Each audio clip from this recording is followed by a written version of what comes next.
Friends, तो ये है रतलाम का दूसरा स्टेशन। मतलब एक ही स्टेशन है, वो उसको वहाँ का गाड़ी कहीं और जाता होगा, यहाँ का कुछ ज़्यादा आइडिया नहीं है, लेकिन ये रतलाम स्टेशन है, रतलाम जंक्शन। यहाँ पर हम लोग आ गए अभी, रतलाम जंक्शन, मध्य प्रदेश। ये फुटपाथ है, ऊपर से लोग गुजरते होंगे। यहाँ पे वडोदरा नाम भी बोला है जब, हाँ आप लोग वडोदरा नाम बोला है। ये है छोटा सा एक इंजन भी रखा है गाड़ी के पीछे, छोटा सा गाड़ी का इंजन भी है। ये रतलाम जंक्शन है, रतलाम जंक्शन वडोदरा, वडोदरा नाम आई गયું છે भाई। ये रतलाम जंक्शन,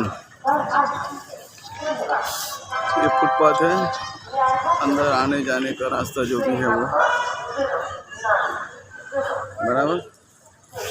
और ये बाहर का नज़ारा है, पहाड़ का नज़ारा है।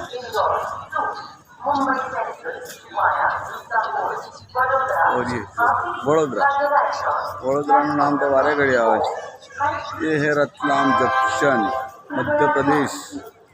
ओके बाय फ्रेंड्स, चलिए मिलते हैं। और हाँ, ये देख लो, ये है विपुल भाई, बराबर।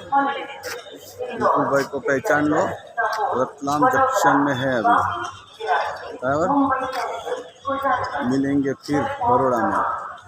ओके चलिए, बाय बाय और फ्रेंड्स।